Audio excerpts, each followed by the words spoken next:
One of the single most important things that you can learn how to do is to learn how to create effective rhythms on your instrument, okay?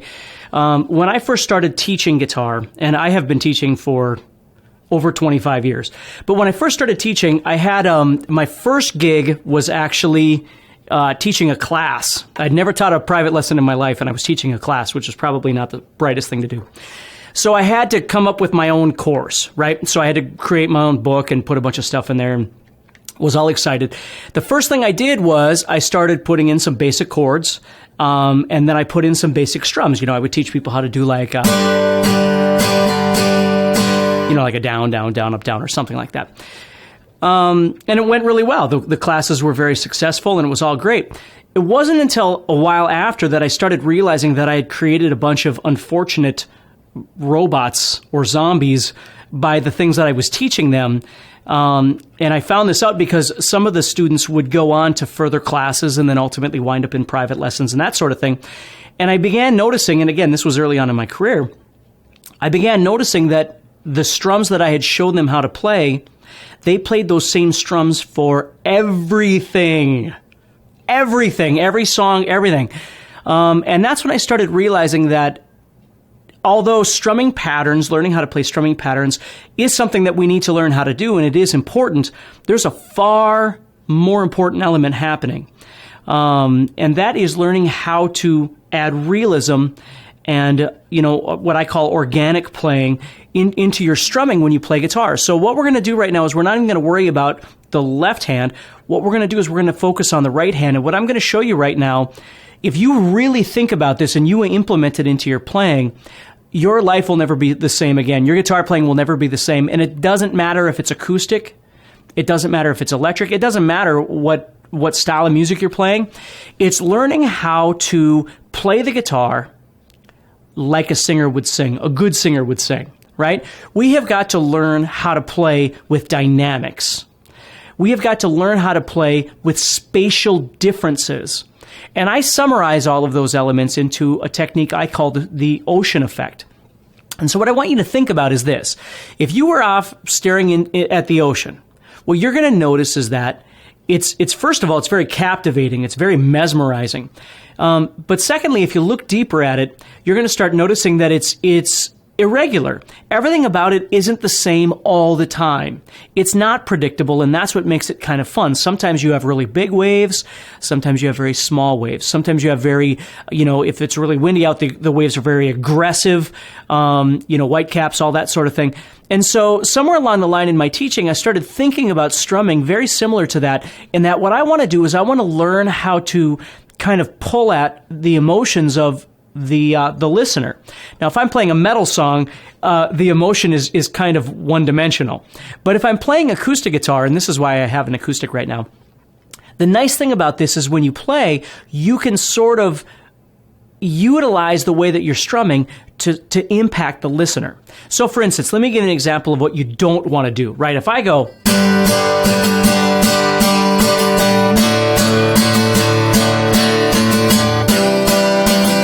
After a while, somebody's going to want to throw something at my head and just tell me to stop playing, right? The trick is to try and add some emotion in there. Now, again, emotion, I'm not saying that you have to cry when you play guitar, although maybe that works for you, I don't know. But the trick is using those dynamic changes like the ocean. So, for instance, if I took my strum and instead of going...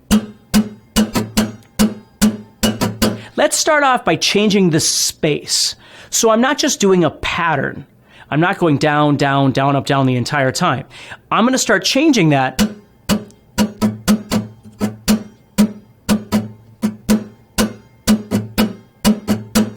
by hitting in various spots. So what I want you to do to begin with here, I want you to practice just moving your hand away a little bit and start strumming down and up for me. And if you've never done this before, it's going to feel a little awkward. But believe me, it's going to work for you. So I want you to go like this with me. I want you to go down, up, down, up, down, up, down, up. And you're not strumming anything. Now what I want you to do is, as brainlessly as humanly possible, I want you to move into the strings and away from the strings.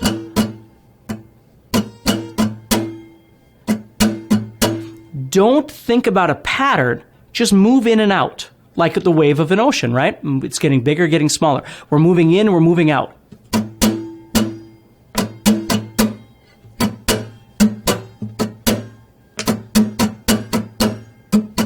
Now, somewhere along the line of that, what I want you to do is start attaching onto a groove. Now, this is where the pattern might come back a little bit, but we're going to keep changing and altering that pattern so it's not the same thing over and over and over. So now I'm going to put a chord to it. I'm going to play G, and I'm just going to take that same idea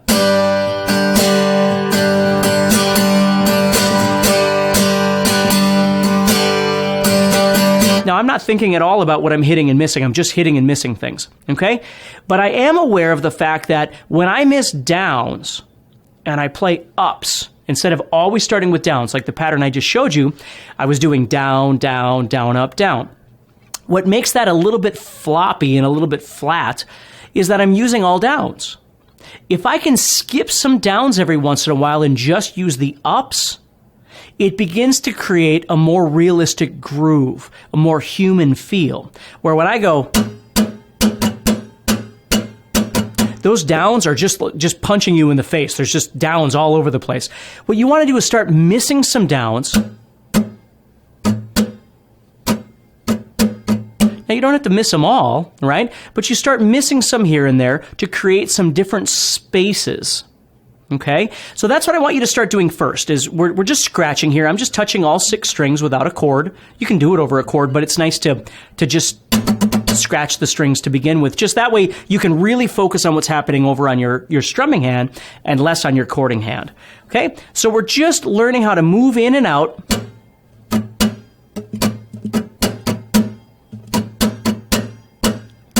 Now, the second step is the size of those waves, the intensity of those waves, okay? What I want you to start thinking about is how you can hit the strings softer and harder. And yes, I know that you know that, just like I know that. But the more aware, the more in tune you are with the ability to be able to do that when you strum, the more human your music is going to sound, and the more it's going to be appealing to somebody that's listening, right? So if I start taking that same idea now, but now I'm just simply going to start using some softer and louder strums as well.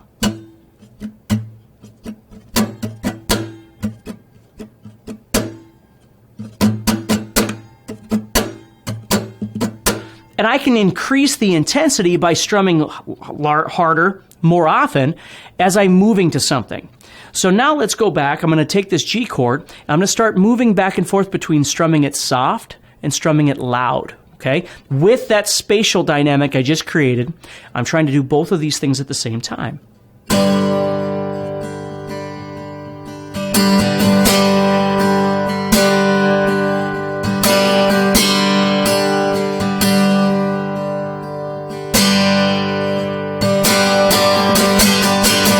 Now, you'll notice that sometimes when I strum down or strum hard, I'm strumming down. But sometimes I strum hard on the up strums as well. Okay? So I'm accenting, essentially, is what I'm doing. I'm accenting. The problem with starting off your song, whatever it is that you're doing, and again, the situation is different depending on what the song is or the style of music or anything like that. But if you start off strumming the strings full force all the time, the only place you have to go is quiet. If you start off kind of in the middle with your dynamic, you can go up and down from there. So instead of always beginning with the heaviest hand strum that you can possibly do, don't do that. Start off with kind of a medium strum, and that way you can build up and down whenever you want to. Okay? Like, think of it this way. If I was going from my verse to my chorus in my song, so I'm coming around like this.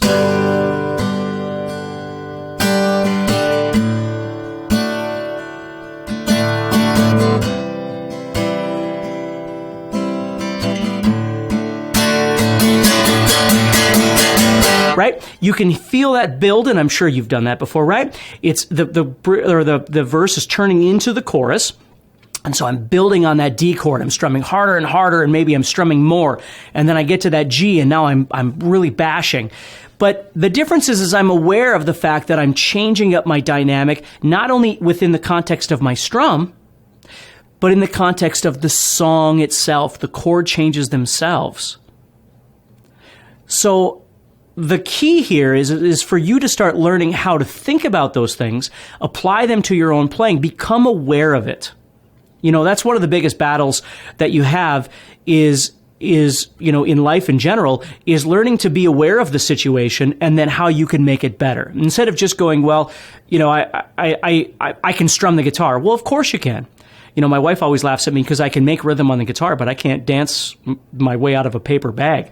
So rhythm is something that needs to be explored, but in order to do that, you have to learn how to break it down and then build it back up. Understand that if you're very commonly always playing strumming patterns, after a while, they get so repetitive that people get bored with it. So you have to be careful of that. So you want to change that up, not by thinking pattern 17 and pattern 48 and pattern 2B, and again, that's way too much work. You actually want to learn how to do just the opposite. You want to shut that off, and you want to learn how to feel what you should be doing at that moment in music. Not just playing by route, but what does the song want you to be doing at that point? So that's a really important thing for you to think about. So that's what I want you to practice right now. When we do this again, what I want to do is I want to come back and I want to talk some more about elevating this idea to the next level. So between now and the next video that I send you, I want you to practice this, and please, please, please tell me how it's going, okay? Comment below this and let me know what's working and what's not. And if you have any questions about anything, let me know. And in the next video, I'm going to bring up those questions that you've got, or just general topics of discussion, any success stories that you're having. We're going to talk about that. We're going to figure out how to do this. So from this day forward, your guitar playing is completely different. It's something that when somebody's walking by and they hear you playing, they need to stop, right? They need to listen to what you're doing. Right? So we're not beating them over the head with a strum. We're enticing them, right? We're encouraging them by the way that we're strumming the guitar. And I want you to really think about that. So thanks for watching the video. Let me know your comments. Let me know what's working, what's not working for you. And like I said, in the next video, we're going to be bringing that up to the next level. I'm going to show you some really cool techniques that you can use to amplify your groove creation.